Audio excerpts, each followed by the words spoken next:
Shavuatov, le Rav Tuvia Bolton raconte que lorsqu'il est parti en Russie, il a rencontré deux personnes très intelligentes avec un doctorat, David et Esther Segal, qui n'étaient pas religieux de base, qui se sont rapprochés du judaïsme avec le chaliard du Rebbe à Pétersbourg, le Rav Mendel Pesner. Et ils ont parlé, et le couple a dit, Rav Bolton, qui sont déjà mariés depuis 4 ans, ils ont fait plein d'essais, passé par plein de médecins, impossible d'avoir des enfants. Bien, quelques mois plus tard, ils sont partis en Eretz Israël, ils ont rencontré là-bas le Rav Avram Friedland, et il leur a dit, il faut demander une bracha au Rabbi. Ils ont écrit au Rabbi, ils ont mis dans Igrot Kodesh, dans les lettres de correspondance du Rabbi. Et là-bas, il y avait une bracha du Rabbi pour avoir des enfants. Ils étaient super contents, ils sont repartis en Russie, ils ont dit, malgré tout, c'est sûr et certain, on va avoir un enfant. Ils ont trouvé un médecin qui était prêt à faire un essai qui coûte très très cher, ils ont trouvé l'argent, et ils ont fait l'essai. Et un mois plus tard, lorsque la femme vient voir ce qui se passe, le médecin fait des examens, le médecin était très content, et le couple encore plus content. Il dit, c'est bon, madame, vous êtes tombée enceinte. Pendant qu'il parle avec le médecin, il y a une infirmière qui rentre avec un sourire, elle dit, c'est pas un enfant, c'est des jumeaux. Waouh, ils étaient super contents.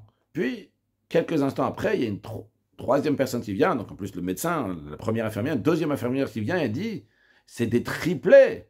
Wow, une super grande joie.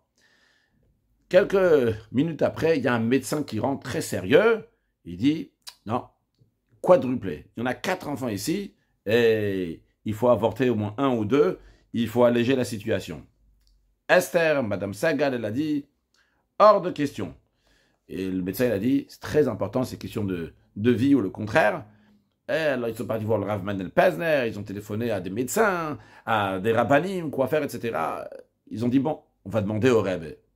Ils ont écrit au Rebbe, ils ont mis dans Igrot Kodesh dans les lettres de correspondance du Rabbi, et le Rabbi parlait de l'importance de la vie, comment chaque être humain est très important, il faut tout faire pour sauver même un être humain. C'était clair. Il faut garder les 4 fœtus dans le ventre. Lorsque le médecin il a entendu ça à l'hôpital de Pétersbourg, il leur a dit, écoutez, allez en Israël, peut-être là-bas il y aura des médecins qui vont prendre cette responsabilité-là. Bon, un mois plus tard, ils étaient en Israël. Quand ils arrivent là-bas, eh bien, les médecins disent, c'est pas des quadruplés, mais il y a 5 fœtus dans le ventre. Alors, tous les médecins en Israël, ils ont dit, on est sûr et certain, ça c'est trop. Alors, la situation s'est juste empirée maintenant. Et les médecins ont dit, ça va être tragédie, c'est catastrophique, s'ils ne vont pas écouter, il faut absolument enlever 1 ou quelques fœtus. Esther, elle a dit, hors de question. Et les médecins, ils ont dit, écoute, s'il y a la moindre chose, moins de danger, direct, on enlève un fœtus. C'est arrivé une situation qui était très dangereuse. Et ils ont dit, on va appeler la police. Si vous n'allez pas être d'accord, eh bien, David, à nouveau, il a écrit au Rabbi. Il a mis dans les lettres de correspondance du Rabbi. C'est tombé dans le Igrot Kodesh, volume 11, page 161. Le Rabbi, il dit que c'est bien de vérifier les tefilin et mezuzot. Et à la fin, le Rabbi dit que Hachem va faire, que Hachem va remplir les jours de la grossesse kashoura, benak, et tranquillement, avoir des enfants au bon moment, etc. David, il est parti chez un sofer pour voir ses tefilin et mezuzot, et en effet, les tefilin avaient un problème, c'est que l'encre, il avait séché, il avait perdu sa couleur, en tous les cas, il fallait changer. Baruch Hashem, ils ont changé, les choses se sont arrangées. Un peu plus tard, encore une fois, il y a eu un problème, et les médecins, ils ont dit, bon, il faut écrire au Rebbe.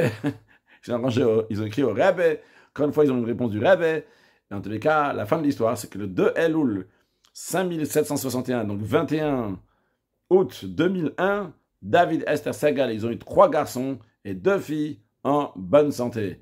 Une histoire incroyable, un grand miracle du Rabbi, mais aussi une grande émouna des chassidim. C'est très important, pas seulement le miracle que le Rabbi fait, mais comment nous, on s'attache, on a confiance totale dans les paroles du Rebbe qui nous dit que Mashiach, il arrive très prochainement. Shavuot Tov.